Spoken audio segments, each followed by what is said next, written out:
യാ ഗുലാം, ഏ ചെറുപ്പക്കാരാ. ഗുലാം എന്ന് പറഞ്ഞ യങ് മാൻ. പക്ഷേ മഹാനായ ഇബ്നു അബ്ബാസ് തങ്ങൾ 9 വയസ്സായിട്ടുള്ളൂ, യങ് മാൻ എന്ന് വിളിക്കാനായിട്ടില്ല. പക്ഷേ നീ ഒരു ആൺകുട്ടിയാണ് എന്ന് ചെറിയ കുഞ്ഞിനെ അവനൊരു ഇൻസ്പിറേഷൻ കൊടുക്കണം. അവരൊന്ന് പൊക്കലാണത്. അവര് ഞാനൊക്കെ ആൺ തന്നെയാണല്ലേ, യാ ഗുലാം. ആ വിളിയിൽ തന്നെ ഒരു സന്തോഷമുണ്ട്. സന്തോഷത്തോടെ വിളിക്കുക. നീയൊക്കെ നല്ല 1-ാം നമ്പർ ആൺകുട്ടിയല്ലേ, നീയൊക്കെ ഒരു പുരുഷനാണല്ലോ എന്നൊരു ചെറുപ്പക്കാരനോട് പറയുമ്പോൾ അവനിലൊരു പൗരുഷം ഉണ്ടാവും. ഇല്ലെങ്കിൽ തന്നെ യാ ഗുലാം, ഏ ചെറുപ്പക്കാരാ, ഇന്നി ഉഅല്ലിമുക കലിമാത്ത്, ഏതാനും വചനങ്ങൾ ഞാൻ പഠിപ്പിച്ചു തരാം, അത് മറക്കരുത് മോനെ. അത് മറന്നില്ല ഇബ്നു അബ്ബാസ് എന്നവർ ലോകങ്ങൾക്ക് കൈമാറപ്പെടുന്ന ഹദീസായി മഹാനായ ഇമാമുന തുർമിദി റളിയല്ലാഹു അൻഹു അടക്കമുള്ള അഇമ്മത്തുകൾ അവരുടെ സുനനുകളിൽ രേഖപ്പെടുത്തി വെച്ച സ്വഹീഹായ ഹദീസ്, യഹ്ഫദില്ലാഹ യഹ്ഫദുക യഹ്ഫദില്ലാഹ തജിദുഹു തുജാഹക്. മോനെ, നീ അല്ലാഹുവിനെ സൂക്ഷിക്കണമേ, അല്ലാഹു നിന്നെ സംരക്ഷിക്കും. നീ അല്ലാഹുവിനെ സൂക്ഷിക്ക്, അല്ലാഹു നിന്നെ സംരക്ഷിക്കും. ആർക്കും നിന്നെ സംരക്ഷിക്കാൻ കഴിയില്ല. നിന്നെ സംരക്ഷിക്കുന്നത് അല്ലാഹു മാത്രമാണ്. അല്ലാഹു റബ്ബുൽ ഇസ്സത്തിനെ നീ സൂക്ഷിച്ച് ജീവിക്കണേ. ഹറാമുകൾ ചെയ്യരുതേ, തിന്മകളിലേക്ക് പോവരുതേ. നിന്റെ മൊബൈൽ ഫോണുകൾ ഉപയോഗിക്കുമ്പോൾ, നിന്റെ വാട്സപ്പും നിന്റെ ഫേസ്ബുക്കും നിന്റെ സോഷ്യൽ മീഡിയയും നീ കൈകാര്യം ചെയ്യുമ്പോൾ അല്ലാഹുവിനെ സൂക്ഷിക്കണേ. തജിദുഹു തുജാഹക, നിനക്ക് പ്രശ്നങ്ങൾ വരുമ്പോൾ അല്ലാഹു നിന്റെ മുമ്പിൽ വരും. നിനക്ക് റബ്ബിനെ മുമ്പിൽ കാണാൻ കഴിയുന്ന പോലെ അല്ലാഹു നിന്റെ കൂടെയുണ്ടാകും. എത്ര മനോഹരമായ വാക്കുകളാണ്. യഹ്ഫദില്ലാഹ യഹ്ഫദക്. Beware of Allah and Allah will protect you. Yahfazillah tajiduhu tujahak. Be conscious of Allah and you can see Allah right in front of you. നിന്റെ കൺമുമ്പിൽ നിനക്ക് അല്ലാഹുവിനെ കാണാൻ കഴിയും. കഴിഞ്ഞിട്ടില്ല. ഇദാ സഅൽത ഫസ്അലില്ലാഹ്, നീ ചോദിക്കുന്നത് അല്ലാഹുവിനോട് ചോദിക്കണേ. വഇദസ്തഅൻത ഫസ്തഇൻ ബില്ലാഹ്, നീ സഹായമർത്ഥിക്കുന്നത് അല്ലാഹുവിനോട് സഹായമർത്ഥിക്കണമേ. ലോകത്ത് അല്ലാഹു ഏതൊരാൾക്കും കഴിവ് നൽകിയിട്ടുണ്ടെങ്കിലും ആ കഴിവുകളുടെ എല്ലാം ഉടമസ്ഥനായ അല്ലാഹു, ആ റബ്ബുൽ ഇസ്സത്ത് വിചാരിച്ചാലല്ലാതെ ഒരാൾക്കും ഒന്നുമേ നിനക്ക് ചെയ്തു തരാൻ കഴിയില്ല. അതുകൊണ്ട് നീ അല്ലാഹുവിനെ ഭരമേൽപ്പിക്കണമേ. വഅലം, അറിയണം മോനെ, അന്നൽ ഉമ്മത ലബിജ്തമഅത് അലാ അൻ യൻഫഉക ബിശൈഇൻ, ലോകത്തുള്ള മുഴുവൻ ആളുകളും ഒരുമിച്ച് ചേർന്ന് നിന്നെ ഒന്ന് സഹായിക്കണമെന്ന് വിചാരിച്ച് അവരെല്ലാം ഒരുമിച്ച് കൂടി എന്ന് വിചാരിക്കുക. ലം യൻഫഉക ഇല്ലാ ബിശൈഇൻ ഖദ് കതബഹു അല്ലാഹു ലക്, അല്ലാഹു നിനക്ക് വേണ്ടി നിശ്ചയിച്ചതല്ലാതെ അവരാരെ കൊണ്ടും ചെയ്യാൻ കഴിയില്ല. അതിലേറെ ഒന്നും അവർക്ക് ചെയ്തു തരാൻ കഴിയില്ല. ചിലപ്പോ പറയില്ലേ ചില ആളുകൾ, കല്യാണത്തിന് സഹായിക്കുമെന്ന് ഞാൻ വിചാരിച്ചു, പക്ഷേ ആകെ 2 പവനാണ് എനിക്ക് കിട്ടിയത്. എന്തുകൊണ്ട്? അല്ലാഹു അത്രയേ നിങ്ങൾക്കതിൽ കണക്കാക്കിയിട്ടുള്ളൂ. ചിലർ വിചാരിച്ചു വീട് എനിക്ക് അവർ വെച്ചു തരുമെന്ന്, പക്ഷെ ആകെ തറയല്ലേ അവരേക്ക് വെച്ചു തന്നിട്ടുള്ളൂ. അത്രയേ അല്ലാഹു നിനക്ക് കണക്കാക്കിയിരുന്നുള്ളൂ. ആവേശത്തിൽ ആളുകൾ ഒരുങ്ങിയിട്ടുണ്ട്, പക്ഷേ അല്ലാഹു കണക്കാക്കിയതേ നടക്കൂ. അതുപോലെ ഇബ്നു അബ്ബാസേ, വലബിജ്തമഉ അലാ അൻ യദുറൂക ബിശൈഇൻ, ജനങ്ങളെല്ലാവരും കൂടി നിന്നെ പിടിക്കണമെന്നും നിന്നെ നാണം കെടുത്തണമെന്നും നിന്നെ അപമാനിക്കണമെന്നും വിചാരിച്ച് എല്ലാവരും ഇറങ്ങി പുറപ്പെട്ടു എന്നിരിക്കട്ടെ, അല്ലാഹു ആയിട്ട് തീരുമാനിച്ചതല്ലാതെ ഒരാളെ കൊണ്ടും നിന്നെ അപമാനിക്കാൻ കഴിയില്ല. റുഫിഅത്തിൽ അഖ്ലാം വജഫത്തിസ് സുഹഫ്, പേനകൾ ഉയർത്തപ്പെട്ടിരിക്കുന്നു, പേജുകൾ ഉണങ്ങിയിരിക്കുന്നു. ഇബ്നു അബ്ബാസെ, നടക്കാൻ പോകുന്ന വിഷയങ്ങൾ അല്ലാഹു കാലത്തിലെ രേഖപ്പെടുത്തി വെച്ചു കഴിഞ്ഞു. ഇനി അതിൽ മാറ്റമില്ല. അല്ലാഹുവിന്റെ തീരുമാനങ്ങളാണ് മോനെ ഇവിടെ നടക്കുന്നത്. ഒരാൾക്കും അതിൽ ഇടപെടാൻ കഴിയില്ല. അതുകൊണ്ട് നീ പരിപൂർണമായും അല്ലാഹുവിലേക്ക് മനസ്സ് കൊടുക്കണേ. അല്ലാഹു നിന്നെ സംരക്ഷിക്കും. ഈ ഹദീസാണ് സുഫിയാൻ സൗരിയെ ഇത്രത്തോളം മുമ്പോട്ടെത്തിച്ചത്. ഈ ഹദീസാണ് സുഫിയാൻ ഇബ്നു സഈദ് സൗരിയെ ഇറാഖിൽ നിന്ന് യമന് വരെ ഓടിപ്പോകുമ്പോഴും അല്ലാഹു എന്റെ കൂടെയുണ്ട്, അല്ലാഹു എന്നെ സംരക്ഷിക്കും. തന്നെ കൊല്ലാൻ വന്ന അബൂ ജഅഫറുൽ മൻസൂർ വന്നപ്പോൾ, അല്ലാഹുവേ നിന്നോട് സത്യം ചെയ്ത് ഞാൻ പറയട്ടെ, അബൂ ജഅഫറുൽ മൻസൂർ മക്കയിലേക്ക് കടക്കരുത്. പറഞ്ഞ പോലെ അല്ലാഹുവിനെ പിടിച്ചു വെച്ചില്ലേ? റൂഹാണ് പിടിച്ചു വെച്ചത്, റൂഹ് തന്നെ പിടിച്ചില്ലേ? ഇത് അല്ലാഹുവിന്റെ തീരുമാനങ്ങളാണ്. ലഖദ് കാന ഫീ ഖസസിഹിം ഇബ്റത്തുൻ ലിഉലിൽ അൽബാബ്. ബുദ്ധിമാനികൾക്ക് ഒരുപാട് പാഠങ്ങളുണ്ട് ഇവിടെ. അഷ്റഫുൽ ഖൽഖ് തങ്ങൾ ചോദിച്ചുവല്ലോ, അതദറൂന മനിൽ മുഫ്ലിസ്? ആരാണ് ഏറ്റവും വലിയ പാപ്പരായവൻ? ആരാണ് മുഫ്ലിസ്? ഇപ്പൊ ഗൾഫിലായിരുന്നു, അല്ലെ നാട്ടിൽ തന്നെ ബിസിനസ് ആയിരുന്നു, എല്ലാം തകർന്നു. അങ്ങനെ ഉണ്ടാവും കുറെ ആളുകൾ. തകർന്ന് ഇനി ഒരിക്കലും ഈ പടുകുഴിയിൽ നിന്ന് എണീക്കാൻ എന്നെ കൊണ്ട് കഴിയില്ല, അത്രമേൽ കടബാധ്യതകൾ, അത്രമേൽ പ്രയാസം. അങ്ങനെ ജീവിക്കുന്ന എത്ര ആളുകളുണ്ട്. അല്ലാഹുമ്മ കുല്ലഹും, പടച്ചവനെ നീ അവരോടൊപ്പം നിൽക്കണേ തമ്പുരാനെ. അല്ലാഹുവേ പ്രയാസം അനുഭവിക്കുന്നവരുടെ പ്രയാസങ്ങളെ നീ സലാമത്താക്കി കൊടുക്കണേ റബ്ബേ.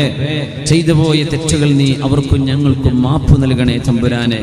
ആമീൻ യാ റബ്ബൽ ആലമീൻ. നമുക്ക് സങ്കടമായി പോകും. ഒരാളുടെ ജീവിതത്തിന്റെ ഒരു അനുഭവം. എത്ര പേജായിരുന്നു? 17 പേജ്.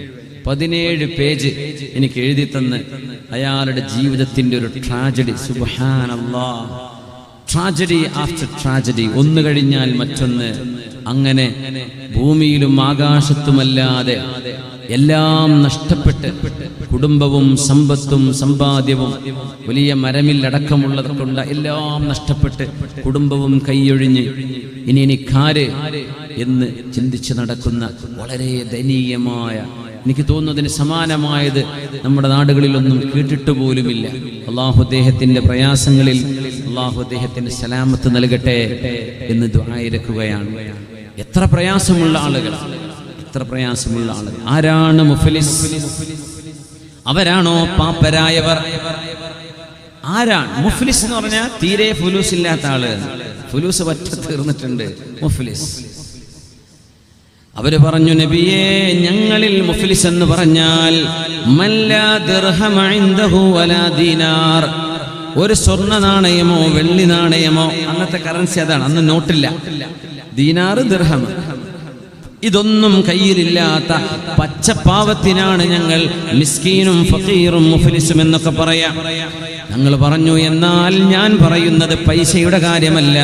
എൻ്റെ ഉമ്മത്തികളിൽ ചില മിസ്കീന്മാർ നാളെ ഖിയാമത്ത് നാളിലേക്ക് വരുമ്പോൾ ഒരുപാട് നിസ്കാരവും ഒരുപാട് നോമ്പും ഒരുപാട് സകാത്തും കൊണ്ടുവരുന്ന ആളുകൾ.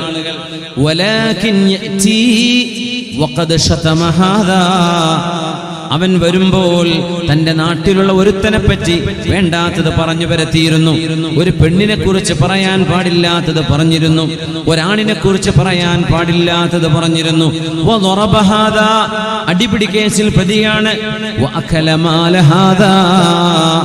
ഏതോ ഒരാളിന്റെ ജോലിക്കാരനായി ജോലി ചെയ്തിരുന്ന കാലത്ത് ശമ്പളം നിശ്ചയിച്ചതിൽ നിന്നും ഏറെ കൈപ്പറ്റിയിരുന്നു. സ്വന്തം മസാല ഉണ്ടാക്കലാണ്. എന്റെ മുതലാളിക്ക് എത്ര ഉണ്ടെങ്കിൽ എനിക്ക് തന്നൂടെ? ഇപ്പോ 1000 റിയാൽ ശമ്പളം ശരി തന്നെയാണ്, എനിക്ക് 2000 തരാൻ മുപ്പർക്ക് ഒപ്പുണ്ടല്ലോ, ഞാനല്ലേ മുപ്പർക്ക് 5000 ഉണ്ടാക്കി കൊടുക്കുന്നത്, അപ്പൊ കിടക്കട്ടെ ഒരു 1000 കൂടെ എക്സ്ട്രാ. അങ്ങനെ സ്വന്തം മസാല ഉണ്ടാക്കിയിട്ട് ശമ്പളത്തിലേറെ പോക്കറ്റ് കിടുക, എന്നിട്ട് മുപ്പരിനെ ജസ്റ്റിഫൈ ചെയ്യുക, അത് എന്നെ കൊണ്ടാണല്ലോ. പറ്റില്ല. എത്രത്തോളം എന്നാൽ, നിങ്ങൾക്ക് മുതലാളി ശമ്പളം തരാനുണ്ട്, ആ മുതലാളിയുടെ ജോലിക്കാരനാണ് നിങ്ങൾ. കട ക്ലോസ് ചെയ്യുമ്പോൾ എന്റെ ശമ്പളം മുതലാളി തന്നിട്ടില്ലല്ലോ, അതുകൊണ്ട് ഞാൻ എന്റെ ശമ്പളം എടുക്കുകയാണ് എന്ന് പറഞ്ഞ് സ്വന്തം ഹക്ക് അയാളുടെ സമ്മതമില്ലാതെ എടുക്കാൻ പാടില്ലെന്നാണ് നമ്മുടെ പണ്ഡിതപക്ഷം. ന്യായം കൊണ്ട് നോക്കിയാൽ എടുക്കാൻ പറ്റും. കാരണം എന്റെ സമ്പത്ത്, എന്റെ അർഹമായ സാലറി അയാൾ തന്നിട്ടില്ലല്ലോ, അതുകൊണ്ട് അയാളുടെ പൈസ ഞാൻ എടുക്കുന്നു. പക്ഷേ അയാളുടെ സമ്മതമല്ലാതെ എടുക്കരുത്. അയാൾ തരാത്തത് അയാൾ ചെയ്ത കുറ്റമാണ്. പക്ഷെ നമ്മൾ ഒരു കുറ്റത്തെ മറ്റൊരു കുറ്റം കൊണ്ട് നേരിടരുത്. നമ്മൾ സമ്മതമില്ലാതെ ചെയ്യുന്നതും ഒരു കുറ്റമാണ്. അങ്ങനെ ഒരുപാട് നോമ്പും നിസ്കാരവും സകാത്തും സ്വതക്കയും ചെയ്ത ആളുകൾ, മറ്റുള്ളവരെ കുറ്റം പറഞ്ഞു വന്നവർ, അടിപിടി കേസ് ചെയ്തവർ, മറ്റുള്ളവരുടെ സമ്പത്ത് അന്യായമായി കൈപ്പറ്റിയ ആളുകൾ, അങ്ങനെ ആ മനുഷ്യന്റെ എല്ലാ നന്മയും ആരെല്ലാം ഖിസാസ് നൽകാൻ വേണ്ടി പരാതിയുമായി വന്നിട്ടുണ്ടോ അവർക്ക് നൽകുകയും എല്ലാ നന്മകളും കൊടുക്കും.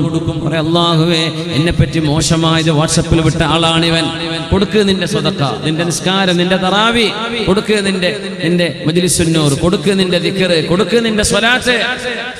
അപ്പൊ അടുത്ത ആൾ വരും, അല്ലാഹുവേ, എന്നെപ്പറ്റി മോശമായത് ഒരു ക്ലിപ്പ് ഉണ്ടാക്കി വിട്ട ആളാണവൻ, കൊടുക്കടോ നിന്റെ കയ്യിൽ നിന്ന്, കൊടുക്ക് കൊടുക്ക് കൊടുക്ക് കൊടുക്ക്. എലക്ക തീർന്നു. ഈ വാട്സപ്പ് കൊണ്ട് തന്നെ നമ്മളെ മൊത്തം അമല് പോകണ്ടാവും. ചിലപ്പോൾ ചില വീഡിയോസ് ഫോർവേഡ് ചെയ്യുമ്പോൾ, ചില വീഡിയോസ് അതിന്റെ സത്യാവസ്ഥ അറിയാതെ നമ്മൾ സർക്കുലേറ്റ് ചെയ്യുമ്പോൾ നമ്മുടെ അമലുകൾ നഷ്ടപ്പെട്ടു പോകുന്നുണ്ട്. അങ്ങനെയെല്ലാം തീർന്നിട്ടും പരാതിക്കാർ ബാക്കിയാവുമ്പോൾ അല്ലാഹു തആല പറയും, അവര് ചെയ്ത തെറ്റ് നീ ഏറ്റെടുക്കണം. അങ്ങനെ എല്ലാ നന്മകളും ഉണ്ടായിരുന്ന മനുഷ്യൻ നാവ് ക്ലിയർ അല്ലാത്തതിന്റെ പേരിൽ, സമ്പത്തിൽ ശുദ്ധിയില്ലാത്തതിന്റെ പേരിൽ, അന്യായങ്ങളും അതിക്രമങ്ങളും ചെയ്തതിന്റെ പേരിൽ തന്റെ നന്മ നഷ്ടപ്പെട്ടുവെന്ന് മാത്രമല്ല, മറ്റുള്ളവന്റെ തിന്മകൾ ഏറ്റെടുക്കേണ്ടി വരികയും എന്നിട്ട് നരകത്തിലേക്ക് വലിച്ചെറിയപ്പെടുകയും ചെയ്യുന്ന ആളുകളുണ്ട്. അവരാണ് പാപ്പറുകളെന്ന് മഹാനായ റസൂലുള്ളാഹി സ്വല്ലല്ലാഹു അലൈഹി വസല്ലം അവരെ പോലെ കയ്യിലില്ലാത്തവരാരാണുള്ളത്? എത്ര വലിയ നഷ്ടമാണ് അവർക്ക് സംഭവിക്കുന്നത്. ഈ ലോകത്തെ കഷ്ടപ്പാടുകൾ ഇവിടം കൊണ്ട് തീരും, എന്നാൽ പരലോകത്തേക്ക് വരുമ്പോൾ അന്യായം നടക്കല്ലേ. മറ്റുള്ളവരുടെ സമ്പത്ത് അന്യായമായി തിന്ന ആളുകൾക്ക് നാളെ അല്ലാഹുവിന്റെ മുമ്പിൽ രക്ഷപ്പെടാൻ കഴിയില്ല. അതുകൊണ്ട് യാ അയ്യുഹർ റസൂൽ കുലൂ മിനത് ത്വയ്യിബാതി വഅമലൂ സ്വാലിഹാ. ഈ ആയത്ത് ഓതുന്നു നബി തങ്ങൾ, അല്ലയോ പ്രവാചകന്മാരെ, ഇന്നല്ലാഹ അമറൽ മുഅ്മിനീന ബിമാ അമറ ബിഹിൽ മുർസലീൻ. പ്രവാചകന്മാരെ എന്ന് പറഞ്ഞ അല്ലാഹു എന്താണോ നബിമാരോട് പറഞ്ഞത് അതുതന്നെയാണ് നമ്മളോടും പറയുന്നത്. കുലൂ മിനത് ത്വയ്യിബാത്ത്, നിങ്ങൾ നല്ലതേ തിന്നാവൂ. അതുകൊണ്ട് റെസ്റ്റോറന്റ് കച്ചവടങ്ങൾ നടത്തുന്ന ആളുകൾ അല്ലാഹുവിനെ സൂക്ഷിക്കണമേ. കേടുവന്നതും നിസ്സാര വിലക്ക് കിട്ടുന്നതും ചത്തുപോയതും അല്ലെങ്കിൽ വിഷാംശങ്ങൾ പ്രിസർവേറ്റീവുകളായി വെച്ചിട്ട് ഷവർമ്മ കോലുകളിൽ കുത്തിവെച്ചിട്ടോ അല്ലെങ്കിൽ ചുട്ടുകൊടുത്തിട്ടോ അല്ലെങ്കിൽ മസാല പുരട്ടിയിട്ടോ ഒരു ഹലാലല്ലാത്ത ജീവിയെ, ഒരു ഹലാലല്ലാത്ത മാംസം നമ്മൾ കച്ചവടം ചെയ്തുണ്ടാക്കുന്ന കച്ചവടം അല്ലാഹുവിന്റെ മുമ്പിലേക്ക് ചെല്ലുമ്പോൾ നരകത്തിന്റെ തീ കഷ്ണങ്ങളാണ് നമ്മൾ കൊണ്ടുപോകുന്നത്. ജനങ്ങളുടെ ശരീരം കൊണ്ടാണ് നമ്മൾ കളിക്കുന്നത്. ഇത്രമേൽ ക്യാൻസർ രോഗങ്ങൾ നമ്മുടെ നാട്ടിൽ പടരാൻ കാരണം നമ്മുടെ ഭക്ഷ്യവസ്തുക്കളിൽ വന്ന വിഷബാധയല്ലേ? അതിൽ കച്ചവടക്കാർ ഒരുപോലെ ബാധ്യസ്ഥരാണ്. തരം താഴ്ന്ന സാധനങ്ങൾ കൊണ്ടുവരികയും അത് ഉയർന്ന വിലക്ക് വിൽക്കുകയും അത് വാങ്ങിക്കാൻ വരുന്ന ആളോട് നല്ലതാണ്, മുന്തിയതാണെന്ന് പറയുകയും ചെയ്ത് ജനങ്ങളുടെ കാശ് അന്യായമായി കൈപ്പറ്റുന്ന ദുർനടപ്പാണ് അത്തരക്കാർ ചെയ്തുകൊണ്ടിരിക്കുന്നത്. അല്ലാഹുവിനെ സൂക്ഷിക്കണം. നല്ല ഭക്ഷണം കൊടുക്കുകയും നല്ല ഭക്ഷണം നൽകി നല്ല ഭക്ഷണം വിൽപ്പന ചെയ്യുന്ന ആളുകൾക്ക് അല്ലാഹുവിന്റെ പ്രതിഫലമുണ്ട്. കാരണം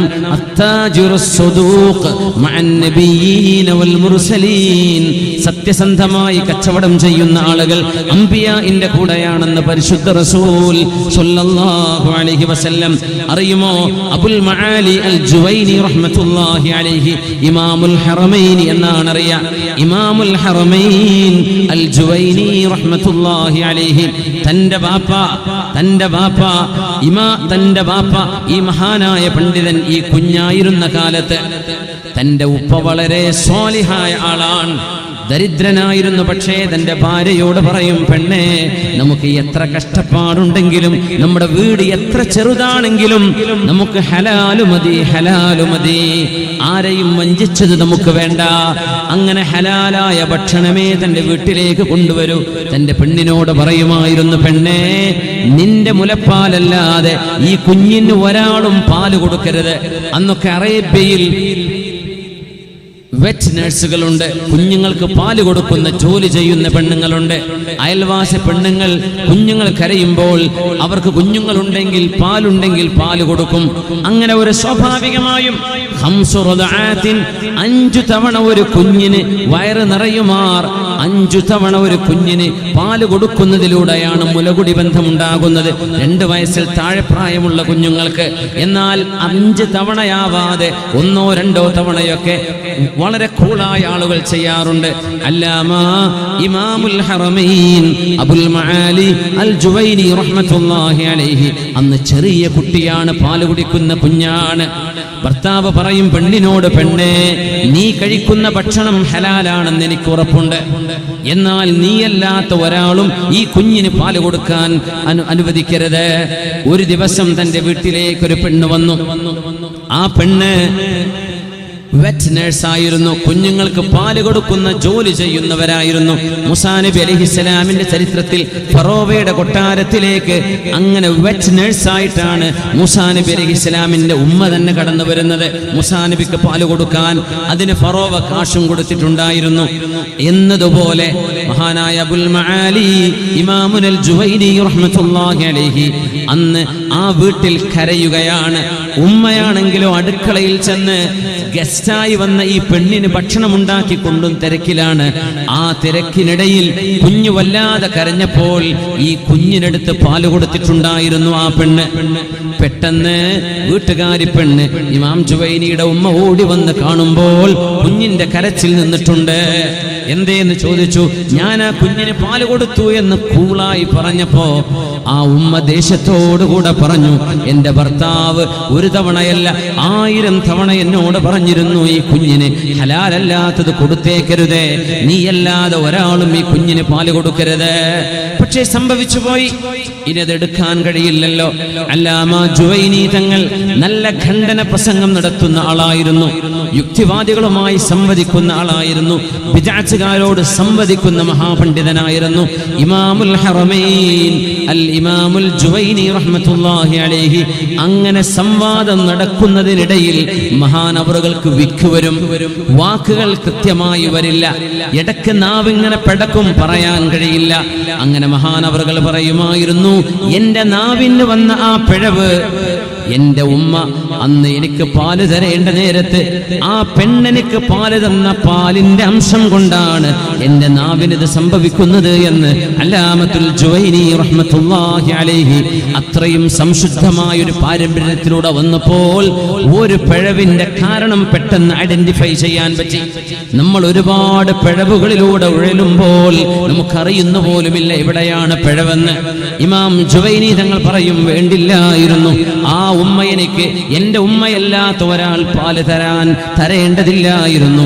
അത് കാരണമാണ് ആ ഹറാമിന്റെ അംശം ആ ഉമ്മ തിന്നിട്ടുണ്ടോ എന്ന് ആർക്കറിയാം, അതുകൊണ്ടാണ് എന്റെ നാവിന് പെടക്കൽ വരുന്നതെന്ന് അല്ലാമത്തുൽ ജുവൈനി റഹ്മത്തുള്ളാഹി അലൈഹി. റസൂലുള്ളാഹി സ്വല്ലല്ലാഹു അലൈഹി വസല്ലമ തങ്ങൾ ദുആക്ക് ഉത്തരമുണ്ട്, ചോദ്യങ്ങൾക്ക് മറുപടിയുണ്ട്, അല്ലാഹുവിനോട് ചോദിച്ചാൽ ഉത്തരമുണ്ട്. ഒരു കാരണമാ പറഞ്ഞത്, കഴിക്കുന്നത് ഹലാലായിരിക്കണം. അറിയുമോ, ഹബീബിന്റെ വീട്ടിൽ റസൂലുള്ളാഹി സ്വല്ലല്ലാഹു അലൈഹി വസല്ലമ തങ്ങൾ വീട്ടിലേക്ക് വരുമ്പോൾ ഹബീബിന്റെ വിരിപ്പിൽ ചിലപ്പോൾ ഈത്തപ്പഴം കാണും, കാരക്ക കാണും, ഈത്തപ്പഴം കാണും. തങ്ങൾക്ക് വിശപ്പുണ്ട്, ആ വീട്ടിലെന്ന് ഭക്ഷണം വളരെ കുറവല്ലേ. തങ്ങൾ പറയുന്നു, വിശന്ന് വരുമ്പോൾ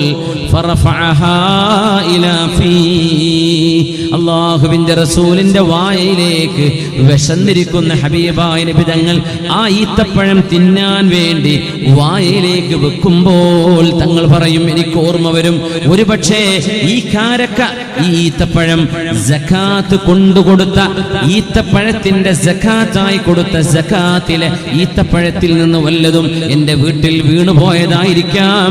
ലൗലാ അന്നി അഖ്ശാ വല്ലാഹ് എങ്ങനെയാണ് മുഅ്മിനെ? ഈ ഹദീസൊക്കെ നമ്മൾ എത്ര ഗൗരവത്തിൽ മനസ്സിലാക്കണം. വല്ലാഹ്, അല്ലാഹുവിനെ തന്നെയാണ് സത്യം. ലൗലാ അന്നി അഖ്ശാ അന്നഹാ മിൻ തംരി സ്വദഖ ലഅകൽതുഹാ. ഇത് സകാത്തിന്റെ കാരക്കയാകുമോ എന്ന പേടിയില്ലായിരുന്നുവെങ്കിൽ ഞാനത് തിന്നുമായിരുന്നു. എന്നാൽ നബി തങ്ങൾ ആ കാരക്ക തിന്നാതെ സ്വദഖ ചെയ്യാൻ വേണ്ടി പറയും, പാവങ്ങൾക്ക് കൊടുക്കാൻ. ഇമാം ബുഖാരി ഉദ്ധരിച്ച ഹദീസാണിത്. തങ്ങൾക്ക് വിശപ്പുണ്ട്, ഇത് സകാത്തിൻ്റെതാണെന്ന് ഉറപ്പ് പോലുമില്ല, എന്നാൽ ആകുമോ എന്ന് പേടിച്ചതിന്റെ പേരിൽ ആ വിശന്ന് വന്ന് നേരത്ത് പോലും ഹബീബ് തിന്നുമായിരുന്നില്ല. നമുക്കറിയുമോ, ഹബീബായ നബി തങ്ങളുടെ പേരക്കിടാങ്ങളായ ഫാത്തിമ ബീവിയുടെ 2 മക്കൾ അൽ ഹസൻ വൽ ഹുസൈൻ, സയ്യിദാ ശബാബി അഹ്ലിൽ ജന്ന, സ്വർഗ്ഗത്തിലേക്ക് വരുന്ന യുവാക്കളുടെ നേതാക്കന്മാരാണവർ. ആ പിഞ്ചുമക്കൾ ഹബീബിന്റെ വീട്ടിലൂടെ നടക്കുമ്പോൾ താഴെ വീണ് കിടക്കുന്ന ഈത്തപ്പഴം കിട്ടിയപ്പോ ആ ഈത്തപ്പഴം ഓരോരുത്തരും വായിലേക്ക് എടുത്ത് കഴിച്ചപ്പോ റസൂലുള്ളാഹി സ്വല്ലല്ലാഹു അലൈഹി വസല്ലമ തങ്ങൾ ഓടി വന്നിട്ട് ആ മക്കളുടെ വായിൽ കൈയിട്ടുകൊണ്ട് പറഞ്ഞു, ഖഖിൻ ഖഖിൻ, മക്കളെ തുപ്പണം, മക്കളെ തുപ്പണം. ഖഖിൻ ഖഖിൻ, തുപ്പാൻ വേണ്ടി പറഞ്ഞു വിരലിട്ട് ആ കാരക്ക ഈത്തപ്പഴം നബി തങ്ങൾ വായിൽ നിന്ന് എടുക്കുകയും പിഞ്ചു പൈതങ്ങളുടെ, എന്നിട്ടത് അത് മനോഹരമായി തോർത്തെടുത്ത് അത് വൃത്തിയാക്കി സ്വദഖയുടെ സകാത്തിന്റെ ഈത്തപ്പഴത്തിലേക്ക് ചേർത്ത് വെച്ചിട്ട് പറഞ്ഞു, മക്കളെ അമാ അലിംത അന്നഹാ മിൻ സ്വദഖ, ഇത് സകാത്തിന്റെ ഈത്തപ്പഴമാണെന്ന് മക്കളെ നിങ്ങൾക്കറിയില്ലയോ? വഅന്നഹാ ലാ തഹില്ലു ലി മുഹമ്മദിൻ വലാ ആലി മുഹമ്മദിൻ, മുഹമ്മദ് നബി തങ്ങൾക്കോ മുഹമ്മദ് നബി തങ്ങളുടെ ബന്ധുക്കളായ അഹ്ലു ബൈത്തിനോ സകാത്ത് സ്വീകരിക്കാൻ പാടില്ലെന്ന് മക്കളെ നിങ്ങൾക്കറിയില്ലായിരിക്കാം. പക്ഷേ അങ്ങനെയാണ് സംഗതി. അതുകൊണ്ട് മക്കളെ നമുക്കതെടുക്കാൻ പാടില്ല. നോക്കണം, ഇസ്ലാമിലെ സകാത്ത് പോലും അഷ്റഫുൽ ഖൽഖ് തങ്ങൾക്ക് എടുക്കാൻ പാടില്ല. സകാത്ത് ഇസ്ലാമിലെ നിയമമാക്കിയത് നബി തങ്ങൾക്ക് പൈസ ഉണ്ടാക്കാനല്ല. അങ്ങനെയാണെങ്കിൽ നബി തങ്ങൾക്ക് സകാത്ത് സ്വീകരിക്കാൻ പറ്റണം. ഹബീബിന്റെ ഭാര്യമാർ മിസ്കീന്മാരാണ്, ഹബീബിന്റെ കുടുംബം മിസ്കീന്മാരാണ്, ഹബീബിന് തന്നെയും മസ്കനത്ത് തങ്ങളുടെ കയ്യിൽ കാശില്ലല്ലോ. പക്ഷേ അല്ലാഹുവിന്റെ നിയമം സകാത്ത് നബി തങ്ങൾക്ക് സ്വീകരിക്കാൻ പാടില്ല. സ്വദഖയോ ദാനമോ സ്വീകരിക്കാം, ഹദിയ സ്വീകരിക്കാം, സകാത്ത് സ്വീകരിക്കാൻ പാടില്ല. അല്ലാഹുവിന്റെ ഹബീബ് പിഞ്ചു മക്കളുടെ വായിൽ നിന്ന് കൈയിട്ടിട്ടാണ് എടുത്തത്. ബഖിൻ ബഖിൻ. അതുകൊണ്ട് ഉമ്മമാരെ, നിങ്ങളുടെ കുഞ്ഞിന്റെ കയ്യിൽ ഒരു പെൻസിൽ വാങ്ങിച്ചു കൊടുത്ത് സ്കൂളിലേക്ക് പറഞ്ഞയച്ചിട്ട് വീട്ടിലേക്ക് തിരിച്ചു വരുമ്പോൾ 4-5 ചുറുക്കുള്ള പെൻസിലുമായി വരുമ്പോ എന്റെ മകന്റെ സാമർത്ഥ്യം കണ്ടോ എന്നല്ല പറയേണ്ടത്. മോനെ, ആരുടെ പെൻസിലാണിത്? മോൻ എവിടെ നിന്ന് കിട്ടി? അത് തിരിച്ചു കൊടുക്കാൻ വേണ്ടി പറയണം. പിഞ്ചുമക്കൾക്കൊരു പക്ഷേ മോഷണത്തിന്റെ ഗൗരവം അറിയില്ലായിരിക്കാം. അവരുടെ ബാഗുകളിൽ, അവരുടെ സാധനങ്ങളിൽ, കളിക്കോപ്പുകളിൽ, അവരുടെ ടോയ്സുകളിൽ അവരുടേതല്ലാത്തത് കാണപ്പെടുമ്പോൾ മക്കളോട് ഉണർത്തണം, മോനെ ഇതാരുടേതാണോ അവർക്ക് തിരിച്ചു കൊടുക്കണേ എന്ന്. നമ്മുടെ പിഞ്ചുമക്കളോട് പഠിപ്പിച്ചില്ലെങ്കിൽ അവരെ നാളെ സമ്പാദിക്കുന്ന സമ്പാദ്യം ഹറാമ് കൊണ്ടുവരാൻ ഒരുപക്ഷെ ഈ മൗനം സമ്മതം അതിന് വളം വെച്ചു കൊടുത്തേക്കാം. റസൂലുള്ളാഹി തങ്ങളുടെ മുമ്പിൽ വരുന്നു പ്രഗൽഭനായ സ്വഹാബി സഅദ് ഇബ്നു അബീ വഖാസ് റളിയല്ലാഹു അൻഹു. നബി തങ്ങളോട് വന്നൊരു അപേക്ഷയാണ്. ഹബീബിനോട് ചോദിച്ചുവല്ലോ, യാ റസൂലല്ലാഹ്, നമ്മളൊക്കെ ചോദിക്കാൻ ആഗ്രഹിച്ചു പോകുന്ന ഒരു ചോദ്യം, നബിയേ, എന്റെ ദുആഇന് അല്ലാഹു ഉത്തരം നൽകണം. എവിടെ ചെന്ന് ദുആ ഇറന്നാലും അല്ലാഹു ദുആ കേൾക്കണം. അതിന് നബിയേ എനിക്കൊരു പൊരുത്തം തരുമോ നബിയേ? അങ്ങനെക്ക് വേണ്ടി ദുആ ചെയ്യുമോ നബിയേ? അല്ലാഹുവിന്റെ റസൂലേ, ഉദ്ഉല്ലാഹ അയ്യജഅലനി മുസ്തജാബദ് ദഅവ, എന്റെ ദുആഇന് ഉത്തരം കിട്ടുന്ന ആളായി. സഅദ് ദുആ ഇറന്നാൽ ഉത്തരം വേണം, സഅദ് എവിടെന്ന് ദുആ ഇറന്നാലും ഉത്തരം വേണം. അങ്ങനെ ഒരാളായി ഞാൻ മാറണം നബിയേ. അങ്ങനെക്ക് വേണ്ടി ദുആ ചെയ്യണം. അല്ലാഹുവിന്റെ റസൂലിന് ദുആ ചെയ്തു കൊടുക്കാമായിരുന്നു. പക്ഷേ തങ്ങൾ ചെയ്തത് സഅദ് റളിയല്ലാഹു അൻഹുവിന് ഒരു പണി കാണിച്ചു കൊടുത്തു. സഅദ് റളിയല്ലാഹു അൻഹുവിന് ഡ്യൂട്ടി കൊടുത്തു. ഒരു കാര്യം ചെയ്യാൻ വേണ്ടി പറഞ്ഞു, അത് അങ്ങനെ അങ്ങ് കൊടുത്തില്ല. കൊടുത്തില്ല, തങ്ങൾക്ക് ദുആ ഇരുന്നാൽ കിട്ടും. പക്ഷേ നബി തങ്ങൾ പറഞ്ഞു, സഅദേ, നിങ്ങളുടെ ദുആഇന് ഉത്തരം വേണമെന്ന് ആഗ്രഹമുണ്ടോ? ഒരു കാര്യം ചെയ്താൽ മതി, നമുക്കൊക്കെ ഉത്തരം കിട്ടും. ഈ സദസ്സിലുള്ള എല്ലാ ഓരോ മുഅ്മിനും അല്ലാഹുവിനോട് ചോദിച്ചാൽ ഉത്തരം കിട്ടും ഇത് ചെയ്താൽ. തങ്ങൾ പറഞ്ഞു, അത്യിബ് മത്അമക തകുൻ മുസ്തജാബദ് ദഅവ. സഅദേ, നിങ്ങൾ തിന്നുന്ന വസ്തുക്കള്, നിങ്ങൾ ഉപയോഗിക്കുന്ന സാധനങ്ങൾ അത് ഹലാലാവണം സഅദേ. അത് ആരുടേതെങ്കിലും ആവരുത്, പൊരുത്തമില്ലാത്തതാവരുത്. നിങ്ങളുടെ ഭക്ഷണം ഹലാലാണെങ്കിൽ, നിങ്ങളുടെ ജോലി ഹലാലാണെങ്കിൽ, നിങ്ങൾ അകത്തേക്ക് കൊണ്ടുപോകുന്ന അന്നപാനീയങ്ങൾ ഹലാലാണെങ്കിൽ ദുആഇന് ഉത്തരമുണ്ട്. അതുകൊണ്ട് മദ്യപാനമോ മയക്കുമരുന്നോ, അങ്ങനെ ഇപ്പൊ പറയണം, മദ്യപാനമല്ല, ഇന്ന് മയക്കുമരുന്നിന്റെ പ്രശ്നങ്ങളാണ്. മയക്കുമരുന്നിന്റെ ലഹരിയിൽ നമ്മുടെ ചെറുപ്പക്കാർ പെട്ടുപോയി കിടക്കുകയാണ്. അള്ളാഹു അവർക്കെല്ലാം നന്മയിലേക്ക് തിരിഞ്ഞു നടക്കാൻ അള്ളാഹു തൗഫീഖ് നൽകട്ടെ. മദ്യപാനം മുമ്പ് അറിയുമായിരുന്നു, വർത്തമാനത്തിലും ആട്ടത്തിലുമൊക്കെ. ഇന്ന് ആടലില്ല, സ്ട്രൈറ്റായിട്ട് നടക്കുകയാണ്. ഒരു മന്ദപ്പ് മാത്രമേ കാണൂ. മയക്കുമരുന്നടിച്ച ലഹരിയിലാണ്. ആളെ ഐഡന്റിഫൈ ചെയ്യാൻ പോലും കഴിയില്ല, ലഹരിയുണ്ടെന്നറിയാൻ പോലും കഴിയില്ല. നല്ലൊരു ചെറുപ്പക്കാരൻ വിവാഹം ചെയ്തു, നല്ല നിസ്കാരമുണ്ട്, ഏർപ്പാടൊക്കെ ഉണ്ട്, വളരെ നല്ല സ്വഭാവക്കാരൻ. ഭാര്യ സൈക്കോളജി പഠിച്ച പെണ്ണായിരുന്നു. അതിന്റെ പേരിൽ കല്യാണം കഴിഞ്ഞ് ഏതാനും ദിവസങ്ങളായപ്പോഴേക്കും ആ പെൺകുട്ടിക്ക് മനസ്സിലായി തന്റെ ഭർത്താവിന് എന്തോ ഒരു കുഴപ്പമുണ്ട്, എന്തോ ഒരു മാനസിക പ്രശ്നമുണ്ട്. അവൾ സൈക്കോളജി പഠിച്ച പെണ്ണാണ്. മനസ്സിലായത് മനസ്സിന്റെ നിലതെറ്റിയതല്ല, തന്റെ ചെറുപ്പക്കാരനായ ഭർത്താവ് മയക്കുമരുന്നിനടിമയാണ്. അത് ബോധ്യപ്പെട്ടു ഏതാനും ദിവസങ്ങൾക്കുള്ളിൽ. എന്നാൽ വീട്ടിലെ ഉമ്മാക്ക് അറിയില്ല. വാപ്പാക്ക് മോനെ കണ്ടാൽ മോൻ പെർഫെക്റ്റ് ആണ്, അവൻ വരുന്നു, നടക്കുന്നു, ഇരിക്കുന്നു, ഭക്ഷണം കഴിക്കുന്നു, പോയി കിടക്കുന്നു, കോളേജിൽ പോകുന്നു, ബൈക്കെടുത്ത് പുറത്തു പോകുന്നു. പക്ഷേ അവർ കഴിക്കുന്നത് ഹറാമിന്റെ അംശങ്ങളുണ്ടെങ്കിൽ, എന്റെ ചെറുപ്പക്കാരെ, ചെറുപ്പക്കാരികളെ, യുവാക്കളെ, യുവതികളെ, നിങ്ങളോടാണ് പ്രത്യേകിച്ച് പറയുന്നത്. അല്ലാഹുവിന്റെ റസൂൽ പറയുന്നു, കുല്ലു ലഹ്മിൻ നബത മിൻ സുഹ്തിൻ ഫന്നാറു ഔലാ ബിഹി. ഏതെങ്കിലും ഒരു ശരീരത്തിലേക്ക് ഹറാം കടന്നുകൂടിയിട്ടുണ്ടെങ്കിൽ ആ ശരീരം പോയി കിടക്കാൻ നല്ലത് അല്ലാഹുവിന്റെ സ്വർഗ്ഗമല്ല. ഫന്നാറു ഔലാ ബിഹി. ആ ശരീരം പോയി കിടക്കാൻ നല്ലത് നരകമാണ് എന്ന് ഹബീബുനാ റസൂലുള്ളാഹി സ്വല്ലല്ലാഹു അലൈഹി വസല്ലം. കാരണം നമ്മൾ കുടിച്ച മദ്യമോ ഉപയോഗിച്ച മയക്കുമരുന്നോ നമ്മുടെ ശരീരത്തിന്റെ ഭാഗമായി മാറുന്നുണ്ട്. അത് ശരീരത്തിന്റെ രക്തത്തിൽ കലരുന്നുണ്ട്, മാംസത്തിന്റെ ഭാഗമാവുകയാണ്. ഏതെങ്കിലും ഒരു ശരീരം ഹറാമിൽ നിന്ന് പോഷണം സിദ്ധിച്ചു കഴിഞ്ഞാൽ അത് പോകാൻ നല്ലത് നരകമാണ്, സ്വർഗമല്ല എന്ന് ഹബീബായ നബി തങ്ങളുടെ ഹദീസ് ഓർമ്മ വരേണമേ. റസൂലുള്ളാഹി തങ്ങളോട്, നബിയേ, എന്റെ ദുആഇന് ഉത്തരം വേണം നബിയേ. ഞാൻ ദുആ ചെയ്താൽ അല്ലാഹു ഉത്തരം നൽകണം. അതിന് മറുപടിയാണ് ഹബീബ് കൊടുത്തത്. സഅദേ, അത്യിബ് മത്അമക തകുൻ മുസ്തജാബദ് ദഅവ. നിങ്ങൾ കഴിക്കുന്ന ഭക്ഷണം ഹലാലാവണം, നിങ്ങൾക്ക് അല്ലാഹു ദുആഇന് ഉത്തരം തരും. അത് മഹാനായ സഅദ് ഇബ്നു അബീ വഖാസ് റളിയല്ലാഹു തആല അൻഹു സ്വർഗ്ഗത്തിലേക്ക് പോകുമെന്ന് നബി തങ്ങൾ പറഞ്ഞ സ്വഹാബിയാണിത്. 10 സ്വഹാബിമാരിൽ അശറത്തുൽ മുബശ്ശരീൻ, സ്വർഗ്ഗത്തിലേക്ക് പോകുമെന്ന് ഒരു ഇരുത്തത്തിൽ നബി തങ്ങൾ പേരെടുത്തു പറഞ്ഞ 10 പേർ. ഒരുപാട് സ്വഹാബിമാർക്ക് നബി തങ്ങൾ സ്വർഗ്ഗം വാഗ്ദാനം ചെയ്തിട്ടുണ്ട്. എന്നാൽ ഒറ്റ ഇരുത്തത്തിൽ നബി തങ്ങൾ 10 പേരുടെ പേര് പറഞ്ഞതിലുണ്ട് ഈ സഅദ് റളിയല്ലാഹു അൻഹു. സഅദിൻ സഈദിൻ സുബൈറിൻ തുൽഹത്തിൻ വഅബി ഉബൈദത്തിൻ വബിനി ഔഫിൻ ആശിരിൽ കറമി.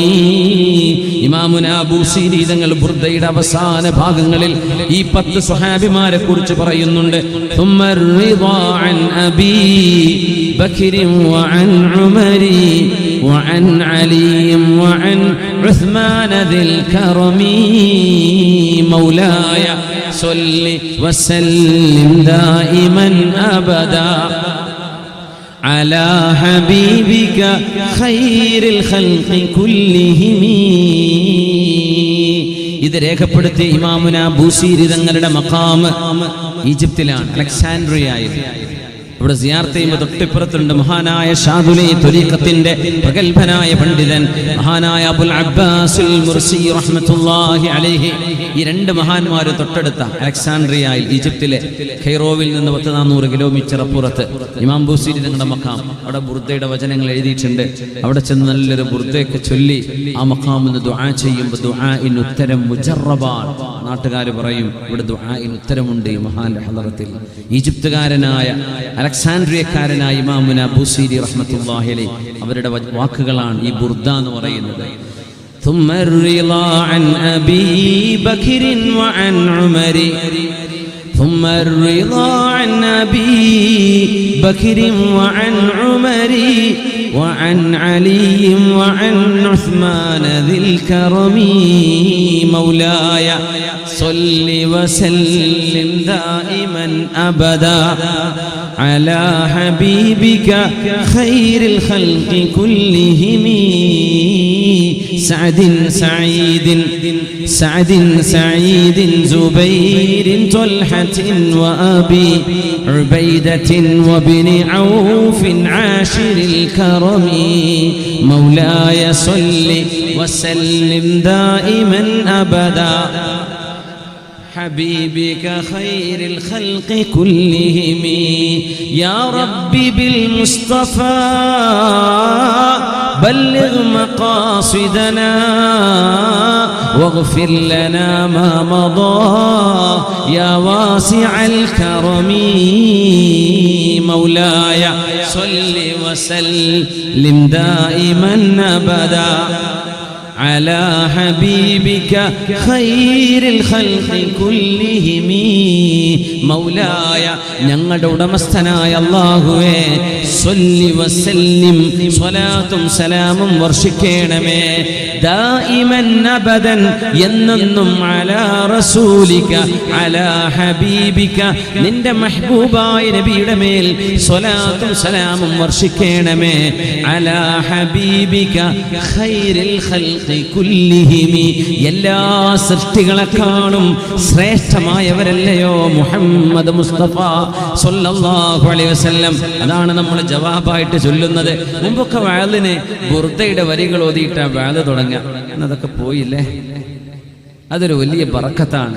വഅലിന്റെ തുടങ്ങുന്നതിന് മുമ്പ് ഒരു ബുർദയുടെ 4 വരി ആ സ്വലാത്തൊക്കെ ചൊല്ലുമ്പോൾ ഹബീബിന്റെ മദ്ഹല്ലേ.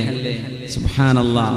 ആ സഅദ് റളിയല്ലാഹു അൻഹു സഈദിൻ അത് Saad ibn Abi Waqas, Saeed Ibnu Saeed റളിയല്ലാഹു അൻഹു, തുൽഹ ഇബ്നു ഉബൈദില്ലാഹ് റളിയല്ലാഹു അൻഹു, അബൂ ഉബൈദത്തുൽ ജറാഹ് റളിയല്ലാഹു അൻഹു, സഈദിൻ സുബൈർ ഇബ്നുൽ അവ്വാം, طلحة وأبي عبيدة وابن عوف عبد الرحمن بن عوف. പിന്നെ 4 ഖലീഫമാർ, സിദ്ദീഖ് എന്നവർ, ഉമർ എന്നവർ, ഉസ്മാൻ എന്നവർ, അലിയാർ തങ്ങൾ റളിയല്ലാഹു അൻഹു. ഈ 10 പേരാണ്. ആ 10 പേരിൽപ്പെട്ട ഒരാളാണ് ഈ പറയുന്ന സഅദ് റളിയല്ലാഹു അൻഹു. അവർക്കൊരു ആടുണ്ടായിരുന്നു, ഒരു ആട്. ആ ആടിന്റെ പാലാണ് അവർ കുടിച്ചിരുന്നത്. ദാജിൻ വീട്ടിലാകെ അതേ ഉള്ളൂ. ആ ആടിന്റെ പാല് കുടിച്ചാണ് വളരുന്നത്, അവരുടെ കുടുംബം ജീവിക്കുന്നത്. ഒരു ദിവസം ഈ ആട് അയൽവാസികളുടെ തോട്ടത്തിൽ ചെന്ന് പുല്ല് തിന്നിട്ട് തിരിച്ചു പോന്നു. അവിടെ ചീരയും പച്ചയിലകളും പുല്ലുമുണ്ട്. സഅദ് റളിയല്ലാഹു അൻഹുവിന്റെ ആട് അവിടെ ചെന്ന് ശരിക്കും ഒന്ന് തിന്ന് വയറ് നിറഞ്ഞിട്ടാണ് അന്ന് വീട്ടിലേക്ക് വന്നത്. സഅദ് റളിയല്ലാഹു അൻഹുവിനോട് പെണ്ണ് പറഞ്ഞു, സഅദേ, നമ്മുടെ ആട് നമ്മുടെ കണ്ണ് വെട്ടിച്ച് അയൽവാസിയുടെ തോട്ടത്തിൽ ചെന്നാണ് ഇന്ന് മേഞ്ഞു നടന്നത്. ഞങ്ങളത് അറിഞ്ഞില്ല, കണ്ടില്ല. അയൽവാസിക്കാരനത് പൊരുത്തവുമല്ല. അവരുടെ സമ്മതം ചോദിക്കാതെയാണ് നമ്മുടെ ആട് അങ്ങോട്ട് കയറിയത്. ആ സംഭവം നടന്നതിൽ പിന്നെ സഅദ് റളിയല്ലാഹു അൻഹു ആ ഒരാടിന്റെ പാലാ കുടിക്കാറുണ്ടായിരുന്നത്. പിന്നീട് മരണം വരെ, ആ ആട് ചത്തുപോകുന്നവരെ ഒരിക്കലും സഅദ് എന്നവർ ആടിന്റെ പാല് കുടിച്ചിട്ടില്ലെന്ന് മഹാന്മാരായ സ്വഹാബിമാർ. അതാണ് സഅദ് റളിയല്ലാഹു അൻഹു ചോദിച്ചാൽ ചോദിച്ചതിന് അല്ലാഹു ഉത്തരം കൊടുക്കുമായിരുന്നു. കാന മുസ്തജാബദ് ദഅവ. മഹാനായ ഉമർ ഇബ്നുൽ ഖത്താബ് റളിയല്ലാഹു അൻഹുവിന്റെ കാലത്ത് ഇറാഖിന്റെ ഗവർണറാണ് മഹാനായ സഅദ് എന്നവർ. ഇറാഖിന്റെ ഗവർണറാണ്. ഇറാഖിലേക്ക് ഗവർണർമാരെ നിയോഗിച്ചു. സിറിയയിലേക്ക്, ഫലസ്തീനിലേക്ക്, ദമഷ്കിലേക്ക്, ലോകത്തിന്റെ നാനാഭാഗങ്ങളിലേക്ക് ഉമർ റളിയല്ലാഹു അൻഹു വിശ്വസ്തരായ സ്വഹാബിമാരെ ഗവർണർമാരായി നിയമിച്ചപ്പോൾ സഅദ് റളിയല്ലാഹു അൻഹു പോയത് ഇറാഖിലേക്കാണ്. ഇറാഖിലെത്തിയപ്പോ അവിടുത്തെ ആൾക്കാർക്ക് ഒരു ചെറിയ വസ്വാസ്. മൂല്യരെ പറ്റി. ഉസ്താദ്മാരാകുമ്പോൾ അങ്ങനെയാണല്ലോ, ബസ്സിൽ വന്ന ഉസ്താദ് വലത്തേക്കാല് വെച്ചിട്ടാണോ ഇറങ്ങിയത്, ബസ്സിൽ നിന്ന് കയറിയപ്പോൾ ഇടത്തേക്കാലാണല്ലോ വെച്ചത്. ഇങ്ങനെ വെറുതെ ഉസ്താദ്മാരെ കാൽമുക്കം നോക്കി നടക്കുന്ന ആൾക്കാരുണ്ടാവും, എല്ലാ നാട്ടിലും ഉണ്ടാവും. അവർക്ക് എന്തെങ്കിലും കുഴപ്പമുണ്ടോ? കുഴപ്പമില്ലാത്ത ആരെയും കിട്ടുമോ? എല്ലാവർക്കും നമുക്ക് എത്ര കുഴപ്പമുണ്ട്, നമ്മളൊക്കെ നോക്കാൻ നോക്കണ്ടേ നമ്മൾ. എന്നിട്ട് അപ്പോ സഅദ് റളിയല്ലാഹു അൻഹു നല്ല മഹാനാണ്. സഅദ് തങ്ങളെ പറ്റി പരാതി ഉമർ തങ്ങളുടെ അടുത്തേക്ക്. സുബ്ഹാനല്ലാഹ്, സ്വർഗത്തിലേക്ക് പോകുന്ന ഹബീബിന്റെ സ്വഹാബിയെ കുറിച്ച് നാട്ടുകാരുടെ വക മഹല്ല് ഭാരവാഹികൾ കത്തെഴുതി കൊടുക്കുക, സഅദ് എന്നവരെ പിൻവലിക്കണം, അദ്ദേഹത്തെ ഇവിടെ പറ്റൂല, അദ്ദേഹത്തിന് ഭരണം നടത്താൻ അറിയൂല, സഅദ് റളിയല്ലാഹു തആല അൻഹു നീതിയോടുകൂടെ ഓഹരി വെക്കുന്നില്ല, ഭീരുവാണ്, പേടിത്തൊണ്ടനാണ്, ഞങ്ങളുടെ കൂടെ ധർമ്മസമരത്തിന് വരാറില്ല. ഉമർ തങ്ങളുടെ ഒരു വിഷയം എന്ന് വെച്ചാൽ പരാതി വന്നാൽ ചാടി പുറപ്പെടൂല, അത് ശരിയാണോ എന്ന് അന്വേഷിക്കും. അത് നമ്മളും ചെയ്യണം. ഫതബയ്യനു യാ അയ്യുഹല്ലദീന ആമനൂ ഇൻ ജാഅകും ഫാസിഖുൻ ബിനബഇൻ ഫതബയ്യനു അൻ തുസീബു ഖൗമൻ ബിജഹാല ഫതുസ്ബിഹു അലാ മാ ഫഅൽതും നാദിമീൻ. സൂറത്തുൽ ഹുജറാത്ത്. ആരെങ്കിലും ഒരു ന്യൂസ് വിട്ടാലേ നിങ്ങളത് ഫോർവേഡ് ചെയ്യാൻ നിൽക്കരുതേ, അതിന്റെ ഒറിജിൻ എവിടെയാണെന്നറിയാതെ. അതതിന്റെ അർത്ഥം. കിട്ടുന്നതൊക്കെ ഫോർവേഡ് ചെയ്യണ്ട. എത്ര വാട്സപ്പുകൾ അങ്ങനെ നടക്കാറുണ്ട്, അവസാനം പറയേ അതങ്ങനെ അല്ലല്ലോ, അത് വെറുതെ വിട്ടേന്നല്ലോ. സുബ്ഹാനല്ലാഹ്. എന്നോ നടന്നത് നവംബർ 1 നടന്നാന്ന് പറയാം, അത് 2017 നവംബറിൽ സംഭവിച്ചതാണ്. 2019 ഇന്നത്തെ പുതിയ വാർത്തയാണ് കേട്ടോ എന്ന് ആ സാധു ഫോർവേഡ് ചെയ്യും. അപ്പം എല്ലാവരും കണ്ടോളൂ, സംഗതി എന്നോ നടന്നതാണ്. എവിടെയോ നടക്കുന്നത് എന്തൊക്കെയോ അടിക്കുറിപ്പ് കൊടുക്കും. സുബ്ഹാന ജല്ല ജലാലുഹു. ഒന്നും വിശ്വസിക്കാൻ വയ്യല്ലോ. ഉമ്മമാർക്ക് പാവങ്ങളായി പെണ്ണുങ്ങൾ ഒരു കാര്യത്തിലാണ് എന്തൊക്കെ വീഡിയോകളെ എന്തെല്ലാം മിക്സ് ചെയ്ത് വിടാൻ പറ്റും.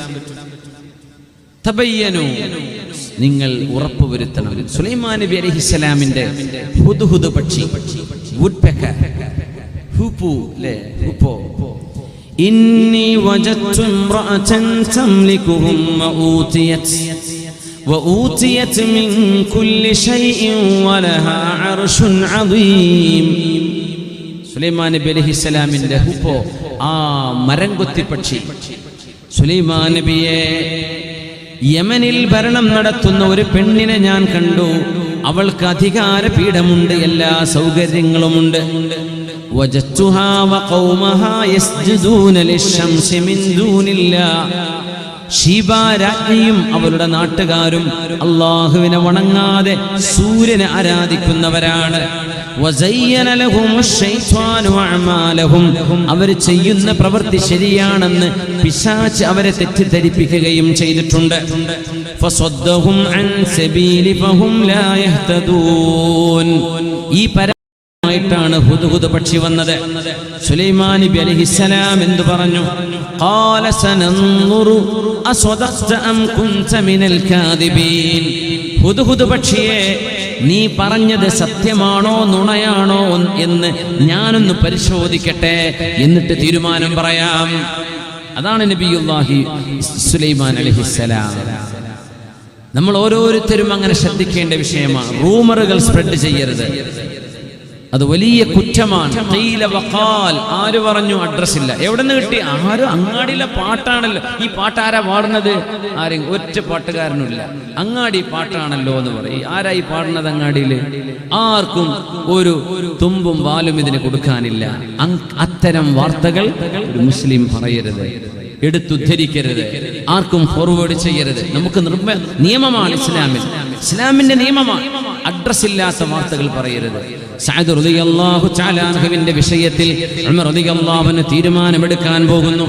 ഉമർ തങ്ങൾ പറഞ്ഞു ഇറാഖുകാരോട്, ഇറാഖിൽ അല്ലെങ്കിൽ ഒരൊറ്റ മൂലം വരെ നിൽക്കാറില്ല എന്നാണ്. ചില മഹല്ല അങ്ങനെ ഉണ്ടാവും. ഇറാഖിൽ പോയ എല്ലാ ഗവർണർമാരും കുറച്ച് കഴിഞ്ഞാൽ അവർ പോരും. ഈ നാട് ശരിയാവില്ല. ഭയങ്കര പ്രയാസം ഇറാഖിൽ ജോലി ചെയ്യാൻ അന്നത്തെ കാലത്ത്. മഹാനായ ഉമർ റളിയല്ലാഹു അൻഹു ഒരാളെ ഏൽപ്പിച്ചിട്ട് പറഞ്ഞു, ഞാൻ നോക്കട്ടെ, സഅദിനെ പറ്റിയുള്ള അഭിപ്രായം നോക്കട്ടെ. അങ്ങനെ ഉമർ തങ്ങളുടെ പ്രതിനിധി വന്നു. ഉമർ തങ്ങളുടെ പ്രതിനിധി വരുന്നു ഇറാഖിലേക്ക്. അപ്പോൾ തേങ്കുപ്പിണ്ട്, അത് പിന്നെ ഇറാഖ് കൊടുത്തേക്കാൻ വയ്യ, നമ്മളിവിടെ തന്നെ വേണത്. ഇൻഷാ അല്ലാഹ് എല്ലാവരും ഒരു നല്ലൊരു സംഖ്യ അങ്ങനെ പറഞ്ഞാൽ പോരെ? ഇത്രയല്ലേ ഉള്ളൂ, ആകെ ഇത്രയേ ഉള്ളൂ. ഇനിയുണ്ടോ? ഇതേ ഉള്ളൂ. എനിക്ക് തോന്നുന്നു ഏകദേശം ഒരു 30 ഉള്ളൂ. ഒരു 1000 റുപ്യ കൊടുക്കാൻ പറ്റുന്നവരുണ്ടെങ്കിൽ ഇൻഷാ അല്ലാഹ്, അല്ലെങ്കിൽ 500. കുറച്ച് ആൾക്കാർക്ക് ചാൻസ് ഉള്ളൂ. അള്ളാഹു അതിൽ ശിഫ നൽകട്ടെ. തേനാണ്, അള്ളാഹു ശിഫയുണ്ടെന്ന് പറഞ്ഞ കാര്യമാണ്. മുഅ്മിനീങ്ങൾക്ക് പിന്നെ അതിലപ്പുറം വേറൊന്നും വേണ്ട. അള്ളാഹു അത് ഉപയോഗിക്കുന്ന വലിയ രോഗമുള്ളവരുണ്ടാകും, ഒരുപാട് ഡോക്ടർമാരെ കാണിച്ച് മാറാത്ത അസുഖങ്ങളുണ്ടാകും. അള്ളാഹുവെ, നീ ഈ തേനിൽ അത്ഭുതകരമായ ശിഫ കൊടുക്കണേ തമ്പുരാനെ. ഇൻഷാ അല്ലാഹ് പെട്ടെന്ന് സ്വീകരിക്കും ഇൻഷാ അല്ലാഹ്. ഞാൻ പറഞ്ഞ സമയത്തേക്ക് എത്താൻ ഇനി 13 മിനിറ്റേ ബാക്കിയുള്ളൂ. അവൻ്റെ ഇടക്കത് ഇൻഷാ അല്ലാഹ് വിതരണം ചെയ്ത് കഴിയണം. സഅദ് റളിയല്ലാഹു തആല അൻഹുവിനെ പറ്റി അന്വേഷിക്കാൻ എന്താ അറിയാം, സമയം പറയണത് ആർക്കെങ്കിലും മൂത്രയ്ക്കാൻ മുട്ടുണ്ടെങ്കിൽ കുടിച്ചിക്കാൻ പറ്റുന്നില്ല, അത്ര നേരം നിന്നാൽ മതി എന്ന് പറയാനാ. മൂല്യര് പാതിരാക്കുമോ എന്ന് പേടിക്കണ്ട. ആ കറക്റ്റ് ടൈം ടു ടൈമാണ് നമ്മുടെ പരിപാടി. പറഞ്ഞ ടൈമിന് തുടങ്ങുക, പറഞ്ഞ ടൈമിൽ അവസാനിപ്പിക്കുക. മുഷിപ്പിക്കരുത്, ബോറടിക്കരുത്. ദീൻ കേട്ടിട്ട് ബോറടിക്കാൻ പാടില്ല. അപ്പോൾ നിങ്ങൾക്ക് ബോറടിക്കാൻ പാടില്ല. അതുകൊണ്ട് തന്നെ ഇൻഷാ അല്ലാഹ് അള്ളാഹു നമുക്ക് പറഞ്ഞതൊക്കെ നമുക്കനുസരിച്ച് ജീവിക്കാൻ തൗഫീഖ് നൽകട്ടെ. ഹലാലിനെ കുറിച്ചുള്ള പാഠങ്ങളാണ് നമ്മൾ, ഒരുപാട് ഹദീസുകളാണ് കേട്ടത്, ഒരുപാട് ആയത്തുകളാണ് അറിഞ്ഞത്. സഅദ് റളിയല്ലാഹു അൻഹുവിനെ പറ്റി അറിയാൻ ഉമർ റളിയല്ലാഹു അൻഹു ദൂതനെ പറഞ്ഞയച്ചു ഇറാഖിലേക്ക്. ഇറാഖിലെത്തിയപ്പോ അദ്ദേഹം ഓരോ പള്ളിയിലും കയറി ആ പള്ളിക്കാരോട് പറഞ്ഞു, ഇതാ ഞാൻ ഉമർ റളിയല്ലാഹു അൻഹുവിന്റെ ദൂതനാണ്. സഅദ് ഇബ്നു അബീ വഖാസ് റളിയല്ലാഹു അൻഹു എന്ന ഇറാഖിന്റെ അമീറിനെ പറ്റി ചോദിക്കാൻ വന്നതാണ്. ആർക്കെങ്കിലും പരാതി ഉണ്ടോ? ജമാഅത്ത് കഴിഞ്ഞിട്ട് അദ്ദേഹം ചോദിക്കും. ആർക്കൊരു പരാതിയില്ല. അടുത്ത പള്ളിക്ക് പോയി, ഞാൻ ഉമർ എന്നവരുടെ ഖലീഫയുടെ ദൂതനാണ്. സഅദ് റളിയല്ലാഹു അൻഹുവിനെ കുറിച്ച് പരാതി വന്നിട്ടുണ്ട് അമീറുൽ മുഅ്മിനീന്. അന്ന് രാജ്യങ്ങൾക്ക് പ്രസിഡന്റ് അല്ല, മദീന ഇസ്ലാമിന്റെ ഖിലാഫത്തിന്റെ ആസ്ഥാനം. പിന്നെ ഓരോ രാജ്യങ്ങൾക്കും ഗവർണർമാരാണ്. ഓരോ രാജ്യത്തിനും പ്രസിഡന്റോ രാജാവോ ഉണ്ടാകേണ്ട സ്ഥാനത്ത് ഗവർണർ, ഇവരെയൊക്കെ ഭരിക്കുന്ന ഖലീഫ മദീനയിൽ. അങ്ങനെയാണ് ഖിലാഫത്തുർ റാഷിദയുടെ ആദ്യകാലം. പിന്നെ അലി റളിയല്ലാഹു അൻഹു ആസ്ഥാനം ഇറാഖിലേക്ക് മാറ്റിയിരുന്നു. അതൊക്കെ പിന്നെ ചരിത്രത്തിന്റെ മറ്റു വശങ്ങൾ. ഉമർ റളിയല്ലാഹു അൻഹുവിന്റെ ദൂതൻ ഓരോ മസ്ജിദിലും കയറി ചോദിച്ചിറങ്ങി. അവസാനം മസ്ജിദ് ബനി അസദ്, ഇറാഖിലെ ഒരു ഗോത്രം, ബനു അസദ് ഗോത്രത്തിന്റെ പള്ളിയിലെത്തി. നിസ്കാരം കഴിഞ്ഞു. കാര്യമായ പരാതി വരുന്ന മഹല്ലാണത്. അപ്പോ ദൂതൻ അവിടെ നിന്ന് ചോദിച്ചു, അല്ല സഅദ് എന്നവരെ കുറിച്ച് വല്ല പരാതി ഉണ്ടോ? ഒരൊറ്റ കുട്ടി ഉണ്ടെന്നില്ല.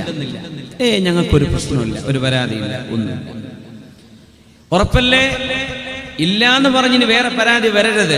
ഞാൻ അമീറുൽ മുഅ്മിനീൻ റിപ്പോർട്ട് സമർപ്പിക്കാൻ വേണ്ടി പോവാൻ. അപ്പൊ സദസ്സിന്റെ പിന്നിൽ നിന്ന് ഒരാൾ ചോദിച്ച ശരിക്ക് ഞാനൊരു പരാതി പറയാം. എന്താ പരാതി? പറഞ്ഞോളൂ.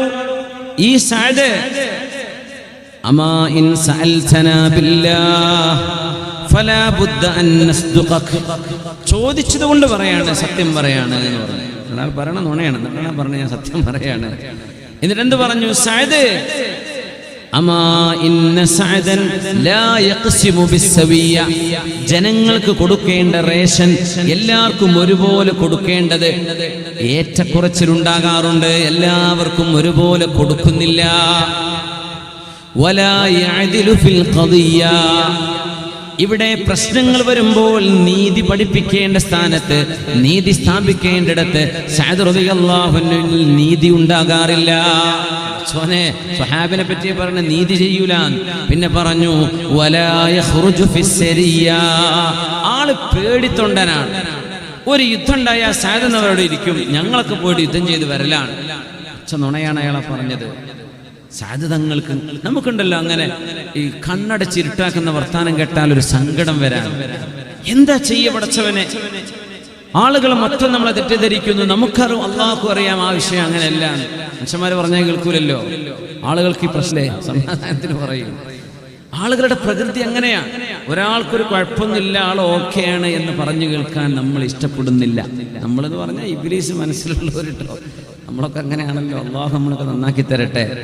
എല്ലാവരും നല്ല മനുഷ്യന്മാരാണെന്നാണ് വിചാരിക്കേണ്ടത്. എല്ലാവരും നമ്മളെ മോശമുള്ളൂ, ബാക്കിയൊക്കെ നല്ലവരാണ്. അങ്ങനെയാണ് നമ്മളെ പറ്റി വിചാരിക്കേണ്ടത്. നമ്മൾ മോശമാണ്, ബാക്കിയുള്ളവരൊക്കെ ഉഷാറാണ്. അങ്ങനെ മുഅ്മിന് വിചാരിക്കേണ്ടത്. സഅദ് റളിയല്ലാഹു അൻഹുവിന് സങ്കടം പൊട്ടി.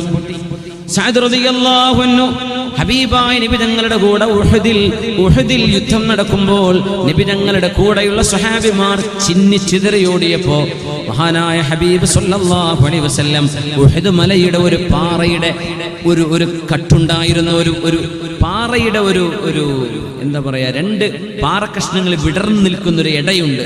ആ ഇടയിൽ പോയി നബി തങ്ങൾ ഒളിച്ചിരുന്നിട്ടുണ്ട് സല്ലല്ലാഹു അലൈഹി വസല്ലം. ഈ അടുത്ത കാലം വരെ മദീനയിലെ സുഹൃത്തുക്കളൊക്കെ അവിടെ നല്ല സുഗന്ധമുണ്ട് പറഞ്ഞിരുന്നു. കാണാൻ വേണ്ടി പോയപ്പോൾ അവിടെ മതിലൊക്കെ വെച്ച് മൂടിയിരുന്നു. നബി തങ്ങൾ ഒളിച്ചിരുന്നൊരു സ്ഥലമുണ്ട് അവിടെ ഇപ്പോഴും നല്ല സുഖം. ഇങ്ങനെ കാണാൻ വേണ്ടി വന്നിട്ട് അവരൊക്കെ വേലിക്കിട്ട് മൂടിയിട്ട് ഇവിടെ ഒന്നുമില്ല പൊയ്ക്കോളി എന്ന് പറയലാണ് സാധാരണ. അങ്ങനെയാണല്ലോ. അങ്ങനെ ഒരു സ്ഥലമുണ്ട്. തങ്ങൾ ആ ഒളിച്ചിരിക്കാൻ വേണ്ടി പോകുമ്പോ മഹാനായ സഅദ് റളിയല്ലാഹു അൻഹു നബി തങ്ങൾക്കെതിരെ വരുന്ന എല്ലാ അമ്പുകളെയും തുരത്തോടിച്ച് ശത്രുക്കൾക്കെതിരെ അമ്പെയ്യുന്നുണ്ട്. എല്ലാ സ്വഹാബിമാരും ബഹുഭൂരിഭാഗം ആളുകൾ ചിന്നിച്ചെതിരിയോടി. ചരിത്രം നമുക്കറിയാം. ജബലുർ റമാത്ത് എന്നൊരു ചെറിയ കുന്നാണ്. നമ്മളൊക്കെ കയറി ഇറങ്ങും അല്ലേ? ആ കുന്ന് ഉംറക്ക് പോകുമ്പോൾ കാണൂലേ? ഉഹദ് യുദ്ധം നടന്ന സ്ഥലമാണിത്. ഇവിടെ നബി തങ്ങൾ അമ്പെയ്ത്തുകാരെ നിർത്തിയിരുന്നു, 10-70 പേർ. അവര് താഴെ ഇറങ്ങി. അപ്പോഴാ സഅദ് എന്നവർ ഖാലിദ് ബിൻ വലീദ് റളിയല്ലാഹു അൻഹു പിറകിലൂടെ വന്ന്, അന്ന് ഖാലിദ് ബിൻ വലീദ് എന്നവർ മുസ്ലിമല്ല. അങ്ങനെ വലിയ നഷ്ടമുണ്ടായി ഉഹദിൽ. ചരിത്രം അറിയാം. ആ സമയം സഅദ് റളിയല്ലാഹു അൻഹു ഹബീബിന്റെ കൂടെയുണ്ട്. അമ്പെയ്ത്തിന്റെ മികവ് കണ്ടുകൊണ്ടാണ് നബി തങ്ങൾ പറഞ്ഞത്, ഇർമി സഅദൻ ഫിദാക ബി വ ഉമ്മി. സഅദേ, അമ്പെയ്തോളു സഅദേ, ധീരമായി മുന്നേറിക്കോളു സഅദേ, എന്റെ ഉമ്മയും ഉപ്പയും നിങ്ങൾക്ക് ദണ്ഡമാണ്. നബി തങ്ങൾ പറഞ്ഞു, തങ്ങളുടെ ഉമ്മയും ഉപ്പയും എന്റെ ഉമ്മയെയും വാപ്പയെയും നിങ്ങൾക്ക് സമർപ്പിക്കാം സഅദേ എന്ന ഒരു സ്നേഹത്തിന്റെ വാക്ക് നബി തങ്ങൾ സഅദ് എന്നവരോടല്ലാതെ സ്വഹാബിമാരിൽ ഒരാളോടും പറഞ്ഞിട്ടില്ലെന്നാണ്. ഇർമി ഫിദാക അബീ വ ഉമ്മി. സഅദേ, എന്റെ ഉമ്മയും ഉപ്പയെക്കാളും നിങ്ങൾ ചെയ്യുന്ന പണി ഞാൻ ഇഷ്ടപ്പെടുന്നു എന്നാണ് സ്നേഹം കൊണ്ട് പറയുന്നൊരു പ്രയോഗമാണത്. സഅദ് റളിയല്ലാഹു അൻഹു അങ്ങനെ ഹബീബിന്റെ കൂടെ യുദ്ധം ചെയ്ത സഅദ് എന്നവരെ പറ്റി, സഅദ് എന്നവർ യുദ്ധത്തിന് വരില്ല. സുബ്ഹാനല്ലാഹ്. ജമാഅത്ത് നിസ്കരിക്കുന്ന ഉസ്താദിനെ പറ്റി നിസ്കരിക്കുന്നില്ല, എങ്ങനെ ഉണ്ടാവും? സഅദ് റളിയല്ലാഹു തആല അൻഹു ദുആ ഇറക്കാൻ പോകുന്നു. തന്റെ ആട് അയൽവാസിയുടെ തോട്ടത്തിൽ ചെന്ന് പച്ചയിലകൾ തിന്നു വന്നതിന് ശേഷം ആ ആടിന്റെ പാല് കുടിക്കാത്ത സഅദ് റളിയല്ലാഹു അൻഹു, നബിയേ, എനിക്ക് അല്ലാഹു ദുആക്ക് ഉത്തരം നൽകണം നബിയേ എന്ന് നബി തങ്ങൾ ജീവിച്ചിരിക്കുന്ന കാലത്ത് തങ്ങളോട് ചോദിച്ചു വാങ്ങിയ ആ ഒരു അഭ്യർത്ഥനക്ക്, സഅദേ, നിങ്ങൾ കഴിക്കുന്ന ഭക്ഷണം ഹലാലാസമില്ലാതെ ജീവിതത്തിൽ പുലർത്തുന്ന ദുആ ഉത്തരമുള്ള സ്വഹാബിയാണത്. സഅദ് റളിയല്ലാഹു അൻഹു ദുആ ഇറക്കുകയാണ്. മുഅ്മിനായ മനുഷ്യൻ, മുഅ്മിനായ ഒരു മനുഷ്യൻ താൻ ഒറ്റപ്പെട്ടിരിക്കുന്നു, തന്റെ മുമ്പിൽ സപ്പോർട്ട് ചെയ്യാൻ ആരുമില്ലെന്ന് കാണുമ്പോൾ പിന്നെ അവന്റെ സപ്പോർട്ടിന്റെ കവാടം അല്ലാഹു തുറന്നു തരും. അല്ലാഹുവിലേക്ക് കൈയുയർത്തും. അല്ലാഹുമ്മ, പടച്ചവനേ, ഇൻ കാന അബ്ദുക ഹാദാ അല്ലാഹുവേ, ഈ മനുഷ്യൻ എഴുന്നേറ്റ് നിന്ന് എന്നെ പറ്റി പരാതി പറഞ്ഞത് ആ മനുഷ്യനൊരു മുന്തിയ ആളാണെന്ന് പറയാനും താനിവിടെ വർത്തമാനം പറയാൻ അധികാരിയാണെന്ന് വരുത്തി തീർക്കാനും ആണെങ്കിൽ, സത്യമല്ലെങ്കിൽ, നോക്കണം, അങ്ങനെയാണ് നേരാണ് ദ്വാരക്കല്ല, അള്ളാഹു നശിപ്പി, അങ്ങനല്ല. ആ പറഞ്ഞത് സത്യമല്ലെങ്കിൽ, അയാൾ അന്യായമാണ് എന്നെ പറ്റി പറയുന്നതെങ്കിൽ അയാൾക്ക് ദീർഘായുസ് കൊടുക്കണേ പടച്ചവനെ. ദീർഘായുസ് കൊടുക്കണേ. പക്ഷെ കഴിഞ്ഞിട്ടില്ല കേട്ടോ, ഇത് പിന്നെ വരാനുണ്ട്. അയാളുടെ ദാരിദ്ര്യം നീട്ടിക്കൊടുക്കണമേ. അവനെ ഫിത്നകൾക്ക് പാത്രീഭൂതനാക്കണേ, ഫിത്നകളിൽ അകപ്പെടുത്തേണമേ. ഇത് പറഞ്ഞിട്ട് സഅദ് റളിയല്ലാഹു അൻഹു ഇറങ്ങി വന്നു. മഹാനായ സഅദ് റളിയല്ലാഹു അൻഹുവിന്റെ ദുആയാണത്. അല്ലാഹുവേ, എന്നെപ്പറ്റി ബനു അസദ് ഗോത്രത്തിലെ ഈ മനുഷ്യൻ പരാതി പറഞ്ഞത് അന്യായമാണെങ്കിൽ ഈ മനുഷ്യനെ ഒരുപാട് ആയുസ് കൊടുക്കുകയും അയാൾക്ക് ദാരിദ്ര്യം കൊടുക്കുകയും ആ വയസ്സൻ പ്രായത്തിലും വാർദ്ധക്യത്തിലും അയാൾ ഫിത്നയിൽ അകപ്പെടുന്ന അവസ്ഥയിലാവണം എന്ന് പറഞ്ഞ് സഅദ് റളിയല്ലാഹു അൻഹു പറഞ്ഞു, ഇനി ഞാൻ അധികാരം ഏറ്റെടുക്കില്ല, ഇനി എനിക്ക് അധികാരം വേണ്ട, എനിക്കിനി ഇറാഖിന്റെ വിലായത്ത് വേണ്ട, ഒരു രാജ്യത്തിന്റെയും ഗവർണറായിട്ട് ഞാൻ ജോലി ചെയ്യാൻ ഇഷ്ടപ്പെടുന്നില്ല എന്ന് പറഞ്ഞ് ഇറാഖിൽ നിന്ന് ഇറങ്ങിപ്പോരുകയാണ് സഅദ് റളിയല്ലാഹു അൻഹു. സഅദ് എന്നവർ വഫാത്താവുകയാണ്. സഅദ് റളിയല്ലാഹു അൻഹു വഫാത്താകുമ്പോ ഈ പരാതി പറഞ്ഞ ബനു അസദുകാരൻ, ഇറാഖുകാരൻ അപ്പോഴും മരിച്ചിട്ടില്ല. അയാൾക്ക് 90 കഴിഞ്ഞു, 100 കഴിഞ്ഞു, 110 ആ മനുഷ്യന്റെ കണ്ണിന്റെ കൺപോളകൾ കണ്ണിലേക്ക് വീഴാറായി, കണ്ണ് തുറക്കാൻ പറ്റുന്നില്ല. അത്രയും പ്രായമായി ദാരിദ്ര്യം കൊണ്ട് വലഞ്ഞിട്ട് ബഗ്ദാദിന്റെ തെരുവുകളിൽ അദ്ദേഹം ഭിക്ഷായാചന നടത്താൻ തുടങ്ങി. 110 വയസ്സുള്ള മനുഷ്യൻ ഭിക്ഷപാത്രവുമായി ഇറാഖിന്റെ അങ്ങാടികളിൽ, ഇറാഖിലെ സൂക്കിൽ ഇയാൾ ചെല്ലും. അങ്ങനെ പെൺകുട്ടികൾ നടന്നു പോകുമ്പോൾ തന്റെ കൈകൊണ്ട് പെൺകുട്ടികളുടെ ശരീരത്തിൽ തൊടും. അപ്പൊ ആളുകൾ പറയും, മനുഷ്യ, ഈ തൊണ്ടൻ പ്രായമായി നിങ്ങൾക്ക് ഇപ്പോഴും നിങ്ങളുടെ ദുസ്വഭാവം മാറിയിട്ടില്ലേ? ഒരു ചെറുപ്പക്കാരൻ ചെയ്താൽ തന്നെ മോശമാണിത്. ഈ പ്രായമായ നിങ്ങളാണോ പെൺകുട്ടികളെ ഇവിടെ നടക്കാൻ സമ്മതിക്കാതെ പ്രയാസപ്പെടുത്തുന്നത്? ആ മനുഷ്യനെ ഫിത്നയിൽ അകപ്പെടുത്തണേ എന്നാണ് സഅദ് റളിയല്ലാഹു അൻഹു പറഞ്ഞത്. ആ പ്രായത്തിലും പെൺകുട്ടികളെ അയാൾ തോണ്ടാൻ നടക്കുന്നുണ്ട്. അപ്പോഴാണ് ഈ മനുഷ്യൻ പറയുന്നത്, നിങ്ങൾ എന്നെ ചീത്ത പറയല്ലിൻ. അസ്വാബതിനി ദഅവത്തുർ റജുലിസ് സാലിഹ് സഅദ് ഇബ്നു അബി വഖാസ്. പെൺകുട്ടികൾ ആഗ്രഹമുണ്ടായിട്ടല്ല ഞാനത് ചെയ്യുന്നത്, പക്ഷെ എന്നിൽ നിന്ന് അങ്ങനെ സംഭവിച്ചു പോവുകയാണ്. കാരണം മറ്റൊന്നുമല്ല, സ്വാലിഹായ സഅദ് ഇബ്നു അബി വഖാസ് എനിക്കെതിരെ ദുആ ചെയ്തിട്ടുണ്ടല്ലോ. ആ ദുആ ആണ് ഞാനിപ്പോൾ അനുഭവിച്ചു കൊണ്ടിരിക്കുന്നത് എന്ന് ആ മനുഷ്യനെ കൊണ്ട് അല്ലാഹു പറയിപ്പിക്കുകയാണ് ഉണ്ടായത്. എന്തേ കാരണം? ആ ദുആ അല്ലാഹു സ്വീകരിച്ചു. അത് അർശിലേക്ക് പോയി തട്ടുന്ന ദുആയാണ്. അത് ഹബീബായ നബി തങ്ങളോട് ചോദിച്ചു വാങ്ങിയ ദുആയാണ്. നബിയേ, എനിക്ക് ദുആക്ക് ഉത്തരം വേണം, എനിക്ക് ദുആക്ക് ഉത്തരമുള്ള ആളാക്കണം നബിയേ. സഅദേ, ഹലാൽ തിന്നണേ, ഹലാൽ ഭക്ഷിക്കണേ, നിങ്ങളുടെ വായിലൂടെ പോകുന്നത് ഹലാലാവണേ. അല്ലാഹു നിങ്ങളുടെ ദുആക്ക് ഉത്തരം തരും. ആ ദുആക്ക് ഉത്തരമാണ് സഅദ് തങ്ങളിൽ കണ്ടത്. ആ ഉത്തരമാണ് സുഫിയാൻ ഇബ്നു സഈദ് തൗരി റഹ്മത്തുള്ളാഹി അലൈഹി ഇറാഖിൽ നിന്ന് യമനിലേക്ക് ഓടി വന്ന മഹാനായ സുഫിയാൻ തൗരിയിൽ നമ്മൾ കണ്ടത്. അതുകൊണ്ട് നമുക്കും അത് സാധ്യമാകും. ഇനിയുള്ള ദിവസം മുതൽ അങ്ങോട്ട് മുന്നോട്ട് ഒരു ഹറാമിന്റെ പൈസയും എനിക്ക് വേണ്ട, നുണ പറഞ്ഞ ഒരു ബിസിനസ്സും ഞാൻ ചെയ്യില്ല, വഞ്ചനയുള്ള ഒരു ഏർപ്പാടും വേണ്ട. അതിന് പ്രയാസമാണ്. എന്നാലും അള്ളാഹു ഇഷ്ടപ്പെടുന്നത് മതി എന്ന് നമ്മളങ്ങ് തീരുമാനിക്കും. അള്ളാഹു നമ്മെ അവൻ ഇഷ്ടപ്പെടുന്നവരിൽ അള്ളാഹു സ്വീകരിക്കട്ടെ.